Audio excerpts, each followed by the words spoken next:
శ్రీకాళహస్తిలోని శక్తి స్వరూపిణులు విశిష్ట రూపంలో భక్తులకు దర్శనమిచ్చారు.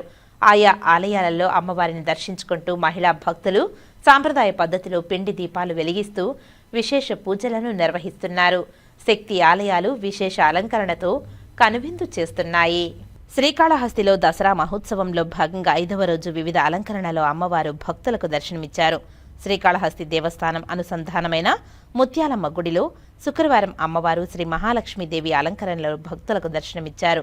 భక్తులు భక్తి శ్రద్ధలతో అమ్మవారిని దర్శించుకుంటూ నేతి దీపాలు వెలిగిస్తూ మొక్కులు చెల్లించుకున్నారు. ఈ సందర్భంగా భక్తురాలు లక్ష్మి మాట్లాడుతూ శ్రీకాళహస్తి దేవస్థానం అనుసంధానమైన ముత్యాలమ్మ ఎంతో మహిమగల అమ్మవారని, ఆమె కోరిన కోరికలు నెరవేర్చే దేవతని, తాను 10 సంవత్సరాల క్రితం అమ్మవారిని ఒక కోరిక కోరగా అది నెరవేరిందని, ఆనాటి నుంచి నేటి వరకు అమ్మవారికి మాల వేస్తూ ప్రతినిత్యం అమ్మవారిని దర్శించుకుంటూ ఉంటున్నానని తెలిపారు. ఈ మాసంలో అమ్మవారికి మాల ధరిస్తే కుటుంబంలో ఉన్న బాధలు తొలగిపోయి సకల సౌభాగ్యాలు చేకూరుతాయని తెలియజేసింది.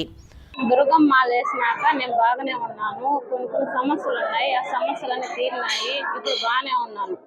కానీ నేను బతికినంత కాలం నాకు శక్తి రోజులు నేను మాల వేస్తానే ఉంటా. ఆమె వల్ల నేను బాగానే ఉన్నా. ఆమె వల్ల నేను బాగా అభివృద్ధిలోకి వచ్చిన. కొన్ని అనుకున్నటువన్నీ జరిగినాయి. నేను దుర్గమ్మకే మొక్కున్నా. విజయవాడకి పోతాము, అన్ని దగ్గరకు పోయేసి దర్శనం చేసుకొని ఇక్కడికి వచ్చి ఇంకడే మాల తీసుకున్నాను. ఈ అమ్మవారు అంత సత్యమైన ఆమె. మొక్కున్నాను, మాకు బాగా జరిగింది కాబట్టి నేను మాల వేస్తానే ఉన్నా. ప్రతి సంవత్సరం వేస్తున్నాను. నేను మాల 10 ఏళ్ళ నుంచి వేస్తున్నాను.